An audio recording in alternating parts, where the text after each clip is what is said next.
Konnichiwa, and welcome to Fukuoka, Japan. Directly behind me is the Mike Bisu Shrine, and oh my god is it stunning. It's so pretty. Today I'll be flying on an airline that no longer exists in Australia, but exists abroad, that being Tiger Airways.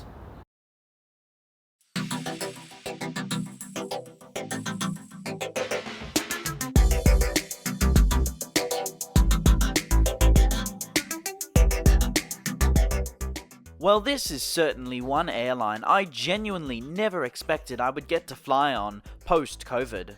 I was completely unaware that the Tigerair brand was still operating outside of Australia under a slightly different name, but nonetheless the same. Before I begin the trip report, I have to acknowledge the absolutely stunning city that is Fukuoka on the island of Kyushu. If you ever visit Japan, you must visit this city, as it was as good as, if not better than, the capital city of Tokyo. As my viewers come from a wide variety of different countries all across the globe, I feel it is necessary to explain why flying Tiger Airways in 2025 is such a big deal, not only for myself but to other Australian aviators. Tiger Airways Australia used to be a low-cost carrier operating in the Australian domestic market, having commenced operations in late 2007 as a completely private airline, separate to the Velocity and Qantas groups. However, in 2014, when times were tough, Virgin Australia bought a 49% stake in the company, making it the official low-cost subsidiary of Virgin Australia. Much like the modern Virgin Australia, Tigerair focused on leisure routes across the country and even operating an international route between Bali and Perth. Unfortunately, they fell victim to the COVID pandemic and were forced to cease operations in March of 2020. But this was not the end of the airline, as back in 2014, Tiger Airways Taiwan was formed, based on its parent company in Australia. Whilst Tiger Airways Australia failed, Tiger Airways Taiwan thrived. One taxi ride later, I found myself at the Fukuoka International Airport terminal with a Tigerair ticket and passport in one hand and my suitcase and camera in the other. Tiger Airways has 4 counters to serve their daily flight to Taipei, which are located on the far right-hand side of the building at the Kilo check-in desks, adjacent to Air Busan, Korean Air and Jeju Air. It was a bit strange in my opinion pairing this Taiwanese low-cost carrier with the Korean airlines, when EVA Air, Starlux and China Airlines are all on the opposite side of the building. Check-in took quite a bit of time due to the mammoth queue of passengers all checking in at the same time. However, the ground crew was swift with each passenger, taking less than 1.5 minutes per person. Once my bag was sent on its way to Taiwan, I turned around and made my way to a gift shop to grab a few last-minute items before going to security as instructed by the check-in agent. However, before I could pass through security, I noticed a set of escalators with the words "Observation Deck" written at the top of the information board. Whenever I am in foreign countries, I can never seem to pass up the opportunity to take in the views, and Fukuoka was no exception. The observation deck offers absolutely fantastic views of not only the domestic apron and runway, but a select few international aircraft, such as this Vietjet Wow Air A321. I spent a solid half an hour watching all the interesting aircraft depart to their destinations. One such aircraft and airline that caught my attention was this FDA Embraer E170 departing for Shizuoka. Quite the interesting looking airline if I am honest. Despite being well dressed for the cold, eventually it got the better of me and I had to retreat inside. Fukuoka Airport, formerly known as Itazake Air Base, is one of the busiest single runway airports in the world, the 4th busiest to be exact, operating over 250 daily flights from 5 AM to 11 PM to over 47 destinations in not only Japan and Asia, but also to the United States. The security and immigration area is off to the left-hand side of the building after check-in, or right after the escalators, if you've just been to the observation deck like me. When it comes to efficiency and speed, the Japanese spectacular, spared no expense. Spared no expense. Spared no expense. We spared no expense. Spared no expense, as I was in and out of it all in a mind-blowing 4 minutes, which is not something you see anywhere else in the world, even if you held a business or first-class ticket. Post-security is the usual duty-free shopping. However, unlike most airports around the world, and probably due to this airport's skinny layout, you aren't forced into it, meaning you can opt to skip this part if you so wish. In an attempt to find a rare bottle of Smirnoff vodka labelled as premium white, I spent an unnecessarily long amount of time searching for it, with no luck, I'm afraid.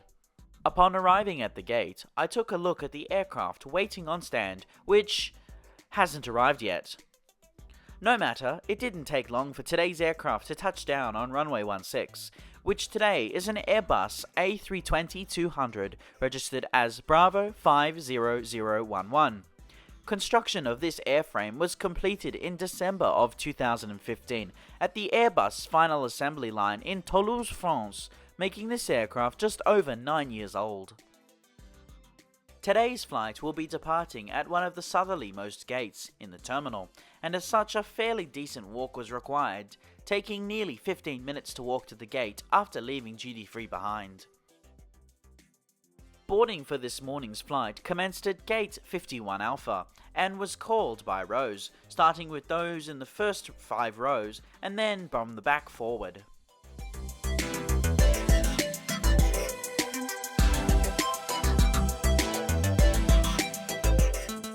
Tiger Airways' A320ceos all have the exact same configuration, with 180 standard economy class seats in a 3-3 layout. Tiger categorizes their seats based on location. Rows 1, 12 and 13 are Tiger comfort seats with an additional legroom. Rows 2 to 4 are Tiger quicker seats, and rows 15 to 11 and 14 and beyond are Tiger buddy seats, or simply standard seats.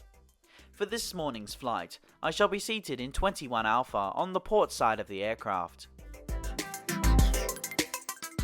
The seat has 30 inches of pitch and 18 inches of width. There is a standard tray table with this weird piece of plastic that folds down and extends towards you.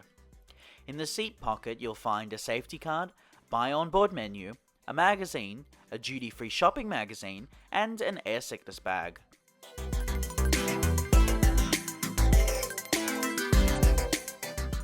Above are individual reading lights, air vents, and 2 flight attendant call buttons.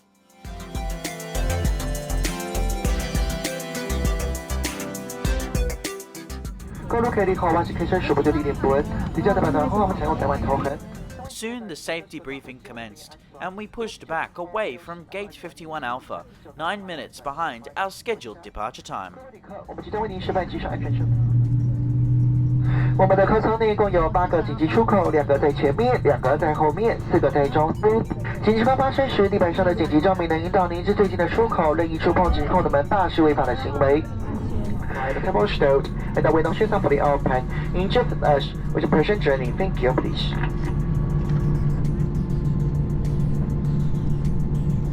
它现在满4500有8折，再8折。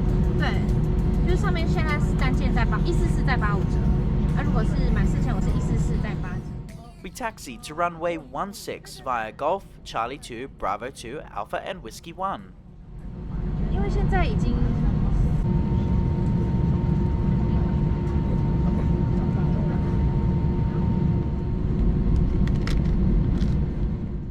Now please enjoy this unedited takeoff.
Once in the air, we continued straight out, battling with the heavy turbulence, which was quite fun, setting up a southwesterly course for Taipei.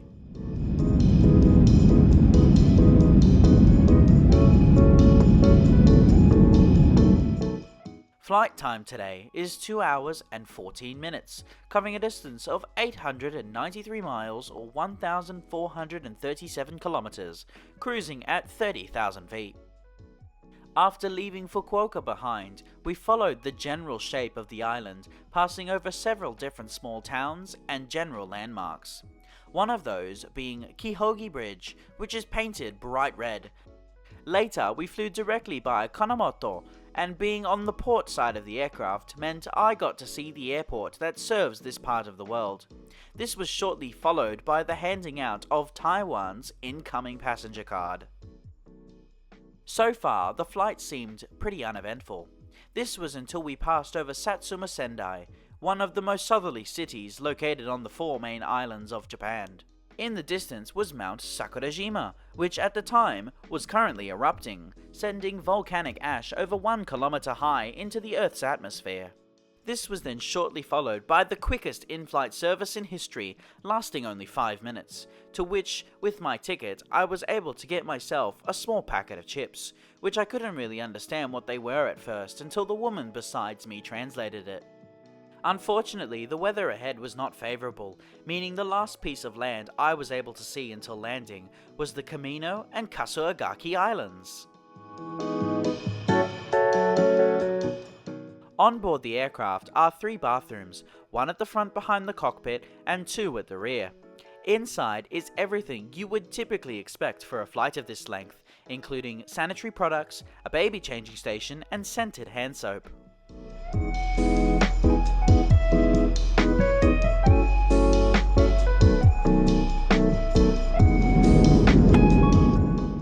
Soon we commenced our descent into Taipei.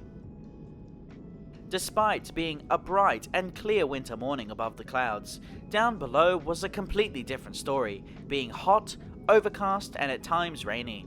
As such, there wasn't much to be seen outside during our descent. Personally, not getting to see Taiwan from the air was a big letdown, as this flight would mark the first time I not only saw Taiwanese soil, but also the first time I stepped foot on it, marking Taiwan as my 22nd country visited. Once we finished cloud surfing and the aircraft descended below the bottom of the cloud line, we were briefly able to see the Gaiyang district west of Taoyuan.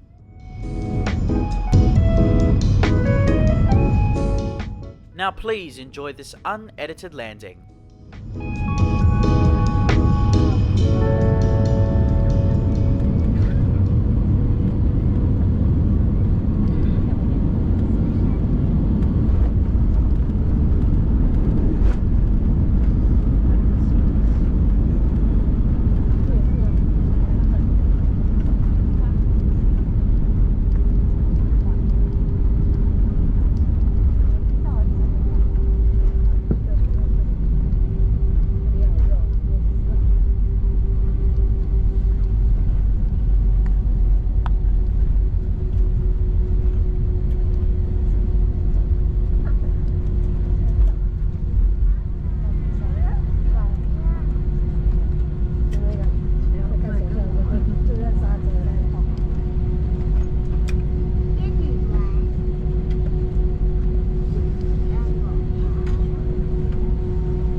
After landing, we taxied back to the terminal via November 7, November Charlie, Echo Charlie, Quebec 7 and Sierra.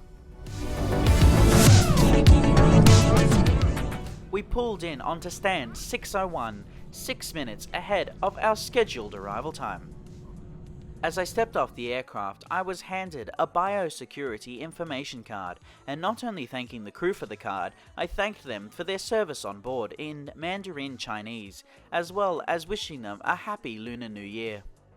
As this aircraft was parked at a remote stand quite far from the terminal building, a bus ride was required to take the passengers to the terminal building for processing. It may come as a surprise to most, but this was my first time ever flying on Tiger Airways, and yes, I am including Tigerair Australia, so I do not really have a previous experience to compare the two services. However, from what I experienced on board today's flight, I walked away feeling a bit confused and slightly disappointed. To give a full breakdown, let's start from the beginning. Check-in was a little slow, but then again, this was due to how many passengers were checking in at the same time. However, the check-in agents were working like a well-oiled machine, processing each passenger in only a matter of minutes. On board, the seat was fine, nothing to harp on about, but it was a basic A320 seat, although the plastic piece on the tray table made not only myself confused, but confused my seatmates. After the seatbelt sign was switched off, for the entire duration of the flight, the crew were trying to sell duty-free to the passengers, not only speaking over the public announcement system in the most harsh tone ever, but also walking up and down the aisle with duty-free magazines, showing every single page. They briefly stopped to conduct the in-flight service, however there was barely any catering on board, only having snacks available. Even a few passengers were refunded for their food purchased, which was quite ridiculous. Now to the price. I paid a grand total of 419 Australian dollars for this one-way flight, which included bags, seat, the flight itself and airport taxes, which, I don't know about you, seems quite steep and honestly a tad ridiculous for a low-cost carrier. So, would I recommend you to take this flight? And would I fly it with Tiger Airways again? In all honesty, no. You can easily fly on the China Airlines A330 service, which operates at roughly the same time, or the EVA Air A321 service 30 minutes later, both of which were half the price and twice the comfort, and regardless of what class you fly, you actually get food. All in all, a pretty below average flight. Not an airline I'm thinking of flying again anytime soon. Thank you so much for watching this video. I hope you enjoyed it. Please like, comment and subscribe. Make sure you check out the other videos that I have posted to my YouTube channel. And I have said this before, but I now have a Discord server with the link being found at the top of the description. And if you enjoy the video and wish to be notified when I upload again, please press the notification button adjacent to the subscribe button, as it will let you know when I upload next, which happens every Friday at 8 PM Sydney time. And I hope to see you again in the next one. Hui Tao Jian.